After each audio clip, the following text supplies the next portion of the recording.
बिहार के हित में बजट 2025। विपक्ष ने उठाए सवाल, चुनावी लाभ का आरोप। 1 फरवरी 2025 को वित्त मंत्री निर्मला सीतारमण ने देश का वार्षिक बजट पेश किया।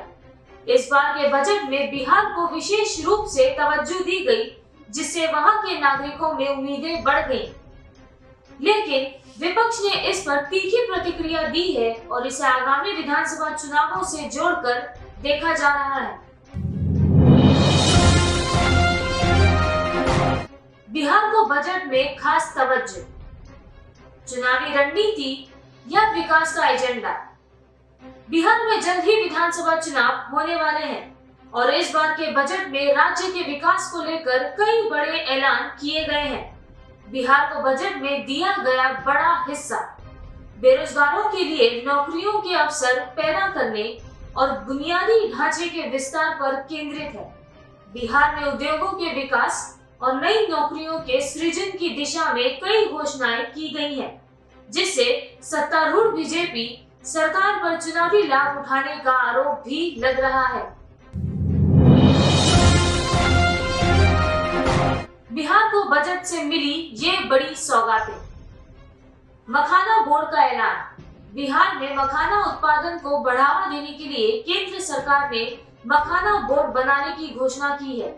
इससे मखाना किसानों को आर्थिक मजबूती मिलेगी और इस उद्योग को राष्ट्रीय पहचान मिलेगी।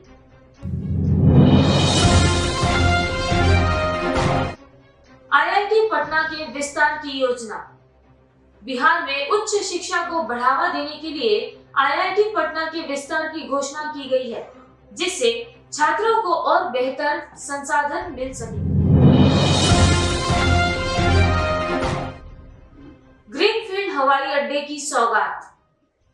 बिहार में ग्रीनफील्ड एयरपोर्ट विकसित करने की योजना है, जिससे राज्य में हवाई यातायात को बढ़ावा मिलेगा और आर्थिक गतिविधियां तेज होंगी। National institute of food technology और मैनेजमेंट। कृषि क्षेत्र को सशक्त बनाने के लिए बिहार में फूड टेक्नोलॉजी और मैनेजमेंट इंस्टीट्यूट स्थापित किया जाएगा, जिससे स्थानीय किसानों और उद्यमियों को फायदा मिलेगा।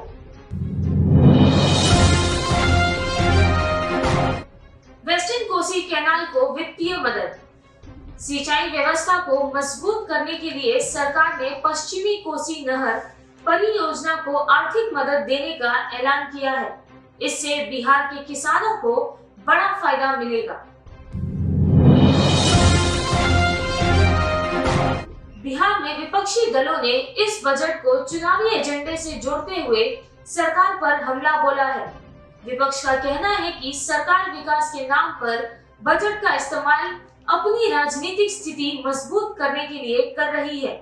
विपक्षी नेताओं का दावा है कि बिहार को यह सौगात केवल इसलिए मिली है क्योंकि यहाँ विधानसभा चुनाव नजदीक है और बीजेपी सत्ता में वापसी के लिए जनता को लुभाने का प्रयास कर रही है।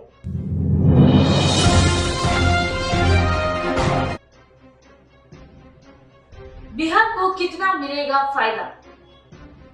बजट की घोषणाओं को देखते हुए ऐसा प्रतीत होता है कि अगर इन योजनाओं को सही तरीके से लागू किया गया तो बिहार को बड़ा लाभ हो सकता है। बेरोजगारी की समस्या को देखते हुए नई कंपनियों और उद्योगों की स्थापना राज्य की अर्थव्यवस्था को मजबूती दे सकती है। वहीं बुनियादी ढांचे के विस्तार से लोगों को बेहतर सुविधाएं मिलेंगी।